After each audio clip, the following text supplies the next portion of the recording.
ബലാത്സംഗ കേസ് പ്രതി രാഹുൽ മാങ്കൂട്ടത്തിലെ വെള്ളപൂശി കെപിസിസി അധ്യക്ഷൻ സണ്ണി ജോസഫ്. മാങ്കൂട്ടത്തിനെതിരായ രണ്ടാമത്തെ പരാതി ആസൂത്രിതമെന്നായിരുന്നു സണ്ണി ജോസഫിന്റെ പ്രതികരണം. ഞാൻ ഇന്നലെ മാധ്യമങ്ങളോട് തന്നെയാണ് പറഞ്ഞത്. ആ പരാതി എന്റെ മുമ്പിലുണ്ട്, മാധ്യമങ്ങൾ കിട്ടിയിട്ടുണ്ട്. അതൊരു ലീഗൽ ബ്രെയിൻ അതിന്റെ അകത്തുണ്ടെന്ന് ഞാൻ പറഞ്ഞു. അത് ജനങ്ങൾ വിലയിരുത്തട്ടെ. ഇന്നലെ കോടതി പറഞ്ഞിട്ടുണ്ടല്ലോ, അങ്ങനെയും വിലയിരുത്താം.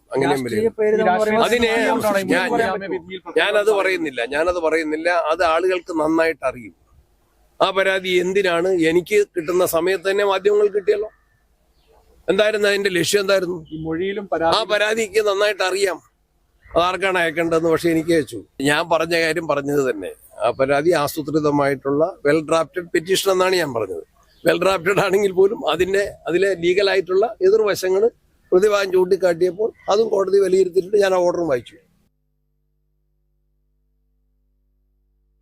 ഇപ്പോൾ ഈ വാർത്തയുടെ കൂടുതൽ വിശദാംശങ്ങളുമായി എം സന്തോഷ് കണ്ണൂരിൽ നിന്ന് ചേരുന്നു. സന്തോഷ്, കഴിഞ്ഞ ദിവസം മുതൽ സണ്ണി ജോസഫ് ആവർത്തിക്കുന്നത് ഈ രണ്ടാമത്തെ പരാതി, രാഹുൽ മാങ്കൂട്ടത്തിനെതിരായ രണ്ടാമത്തെ ബലാത്സംഗ പരാതി, അതിന് പിന്നിൽ ഒരു ലീഗൽ ബ്രെയിനുണ്ട്. ഇന്ന് പറഞ്ഞത് ഇതൊരു വെൽ ഡ്രാഫ്റ്റഡ് പരാതി ആണ് എന്നുള്ളതാണ്. ഇവിടെ കെപിസിസി അധ്യക്ഷനടക്കം രാഹുൽ മാങ്കൂട്ടത്തിലിൻ്റെ പീഡനത്തിനിരയായ ഒരു പെൺകുട്ടി പരാതി അയക്കുകയും അത് നിയമ നടപടികളിലേക്ക് പോവുകയും ചെയ്യുമ്പോൾ കേരളത്തിലെ കോൺഗ്രസിൻ്റെ അധ്യക്ഷൻ പറയുകയാണ് അതിന് പിന്നിൽ ഒരു ലീഗൽ ബ്രെയിൻ ഉണ്ട്. അതിജീവിതയ്ക്ക് എന്ത് സംഭവിച്ചു എന്ന് അറിയുന്നതിനല്ല രാഹുൽ മാങ്കൂട്ടത്തിൽ എന്ന് പറയുന്ന സ്ത്രീലമ്പടനെ ന്യായീകരിക്കുന്ന നിലപാടാണ് കെപിസിസി അധ്യക്ഷന്റെ ഭാഗത്തു നിന്നുണ്ടായത്. ഒരുപക്ഷെ ഇത് തന്നെ ആയിരിക്കണം മുഖ്യമന്ത്രി ഇന്ന് ശക്തമായ വിമർശനം. വെൽ ഡ്രാഫ്റ്റഡ് എന്ന് പറഞ്ഞാൽ പോലും അതൊന്നും കേരളത്തിലെ സമൂഹം അംഗീകരിക്കാൻ പോകുന്നു. ഇതൊന്നും ഇവിടെ നടക്കാൻ പോകുന്നില്ല. സണ്ണി ജോസഫിന്റെ ഇന്നത്തെ വാക്കുകൾ എന്തൊക്കെയായിരുന്നു?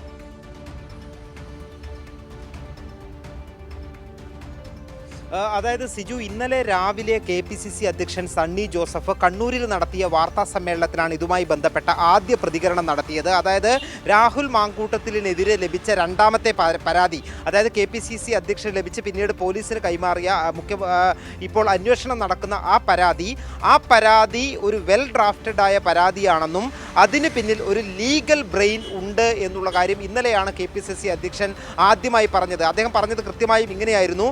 ആദ്യം ഈ പരാതി മാധ്യമപ്രവർത്തകർക്കാണ് അയച്ചത്, അതിനുശേഷമാണ് അത് KPCC അധ്യക്ഷന് അയച്ചത്. ആ പരാതി മുഴുവൻ വായിച്ചു നോക്കിയപ്പോൾ അതിൽ ഒരു ലീഗൽ ബ്രെയിൻ ഉണ്ട്, വർക്ക് ചെയ്തിട്ടുണ്ട് എന്നുള്ള കാര്യം എനിക്ക് മനസ്സിലായി. അതൊരു വെൽ ഡ്രാഫ്റ്റഡ് ആയ പരാതിയായിരുന്നു. അതുകൊണ്ട് തന്നെയാണ് ഉടൻ തന്നെ അത് ഈ ബന്ധപ്പെട്ട പോലീസിന് അന്വേഷണത്തിനായി കൈമാറിയത് എന്നാണ് ഇന്നലെ സണ്ണി ജോസഫ് പറഞ്ഞത്. അപ്പോൾ തന്നെ മാധ്യമപ്രവർത്തകർ ഒരു ചോദ്യം ആ സമയത്ത് ഉന്നയിച്ചിരുന്നു. ഇത് ആദ്യം മാധ്യമപ്രവർത്തകർക്ക് അയച്ചത് കൊണ്ടാണോ, താങ്കൾ ഇത് മനസ്സിലാക്കിയത് കൊണ്ടാണോ ഈ പരാതി ഫോർവേഡ് ചെയ്തത്? അഥവാ മാധ്യമപ്രവർത്തകർക്ക് ഇത് ലഭിച്ചില്ലായിരുന്നെങ്കിൽ ഇത് മൂടി വെക്കുമായിരുന്നു എന്നുള്ള ചോദ്യം ഇന്നലെ തന്നെ ചോദിച്ചിരുന്നു. അതിന് അദ്ദേഹം വീണ്ടും ഇത് ആവർത്തിക്കുകയാണ് ചെയ്തത്. നിങ്ങൾക്കെല്ലാം കിട്ടിയതാണല്ലോ ആ പരാതി, അത് വെൽ ഡ്രാഫ്റ്റഡും ലീഗൽ ബ്രെയിൻ ഉപയോഗിച്ച് ചെയ്തതാണെന്ന് എല്ലാവർക്കും മനസ്സിലാകും എന്ന് പറഞ്ഞാണ് ഇന്നലെ അവസാനിച്ചത്. അതുമായി ബന്ധപ്പെട്ട ചോദ്യം ഇന്ന് ഉയർന്നപ്പോഴാണ് അല്പം കൂടി കടത്തി അദ്ദേഹം ഈ പരാതി രാഷ്ട്രീയ പ്രേരിതമാണെന്നും ഈ പരാതിക്ക് പിന്നിൽ ഒരു കൃത്യമായിട്ടുള്ള ഗൂഢാലോചനയുണ്ട് എന്ന് സംശയിക്കുന്ന വിധത്തിലുള്ള പ്രതികരണം KPCC അധ്യക്ഷന്റെ ഭാഗത്ത് നിന്നുണ്ടായത്.